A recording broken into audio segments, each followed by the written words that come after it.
নমস্কার বন্ধুরা, স্বাগতম কেসিবি পাপড়ি চ্যানেলে। তোমরা সবাই কেমন আছো? আশা করি তোমরা সবাই অনেক ভালো আছো, আমিও ভালো আছি। তো আজকে আরেকটা নতুন ব্লগ নিয়ে চলে এলাম তোমাদের জন্য। তো গতকালকে মামার বাড়ি এসেছিলাম, তো আজকে সকালে এখানে দেখো চায়ের জন্য রেডি করছি, চিড়াটা ভেজে নিচ্ছি।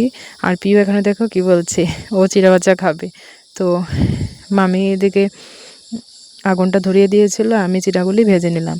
তারপরে চায়ের জলও বসিয়ে দিয়েছি এদিকে, আর লিকার চা বানাবো। আমি এদিকে চাটা বানিয়ে নিলাম, এবার দেখো বোন এসে চাটা ছেঁকে ফেলছে।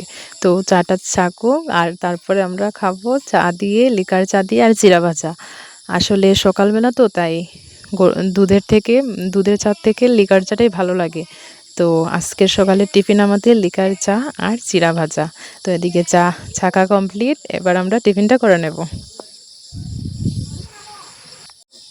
এদিকে দেখো প্রায় দুপুর হয়ে যাচ্ছে, আর বাইরে এসে দেখছি মামা গাছ থেকে কাঁঠাল পেড়েছে। অনেকগুলি কাঁঠাল, প্রায় 5-6টা। তো এটার মধ্যে অনেকগুলি, দুটার মতো পাকা আছে, বাকিগুলি কাঁচা। রেখে দিলে কয়েকদিন পরে পেকে যাবে। মামি এদিকে কাঁঠালের বীজগুলি নিয়ে নিচ্ছে, যেটি ভালো না। আর ভাইও খেতে বসে পড়েছে, আর ভালো কাঁঠালগুলি বেছে বেছে রাখছে। তো আমরা সবাই মিলে এখন কাঁঠাল খাবো। আগে ছোটোবেলায় এভাবেই কাঁঠাল খেতাম সবাই মিলে মামার বাড়িতে আসলে। তো চলো আমরা কাঁঠাল খাই।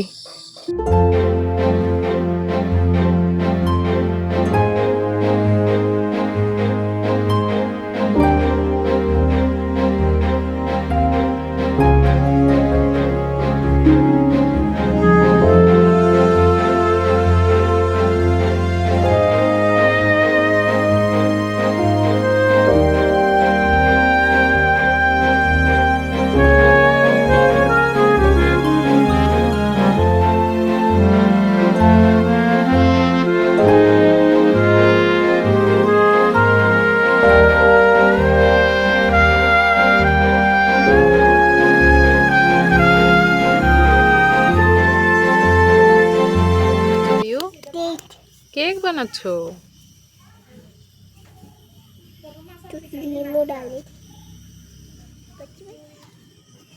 কি করছো তুমি?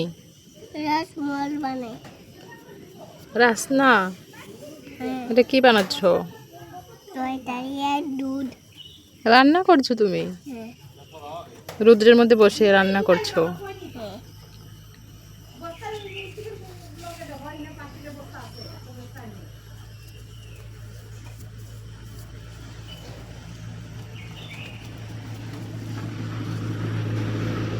তো দুপুরে দেখো খেতে বসে পড়েছি। আজকে রান্না হয়েছে কাঁঠাল বিচি ভর্তা ঝাল ঝাল করে, আর কাঁকরোল ভাজি, আর বাঁশকরুল দিয়ে শুটকি মাছ দিয়ে, ও সেরা। তো এটা দিয়ে খেয়ে নিচ্ছি ভাত। বিকেলবেলা সবাই মিলে, আমরা ভাই বোন সবাই মিলে আম ভর্তা বানিয়েছি, তো এখানে সেটাই খাচ্ছি। এদিকে পিউ আছে, ও আম ভর্তা খেতে অনেক ভালোবাসে। সবাই তো বলছে অনেক ভালো হয়েছে, সবাই মিলেই বানিয়েছি, এবার সবাই মিলে খাচ্ছি।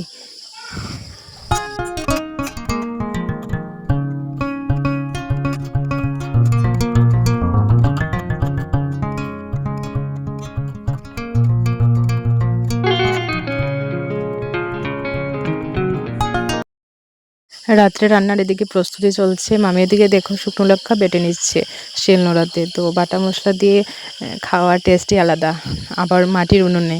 তো আজকে রান্না হবে শুটকি বড়া, শুটকি মাছের বড়া, চাল কুমড়ার পাতা দিয়ে শুটকির বড়া। তো এখানে দেখো মামির লঙ্কা বাটা হয়ে গেছে, রসুন আর শুটকি মাছটাও বেটে নিচ্ছে যাতে কাটা না লাগে। তো মামি এখানে বেটে নিচ্ছে, তারপরে এটা রেডি করে নেবে। এদিকে দেখো বাটা তো কমপ্লিট। এবার চাল কুমড়ার পাতাগুলি আগেই লবণ দিয়ে একটু মেখে রেখেছিল। এবার চাল কুমড়ার পাতার মধ্যে শুটকিটা চাটনি বানিয়ে তো দিয়ে তারপরে সবগুলি একে একে বড়া রেডি করে নিল, মুড়িয়ে বানিয়ে। তো মামি তো এদিকে সব কিছু রেডি করে বানিয়ে দিয়ে দিল। এবার আমি বড়াগুলিকে ভেজে নেব। কড়াইতে একটু তেল দিয়ে দিলাম, তারপরে বড়াগুলিকে দিয়ে দিয়েছি। এবার উল্টে পাল্টে লাল করে ভেজে নেব।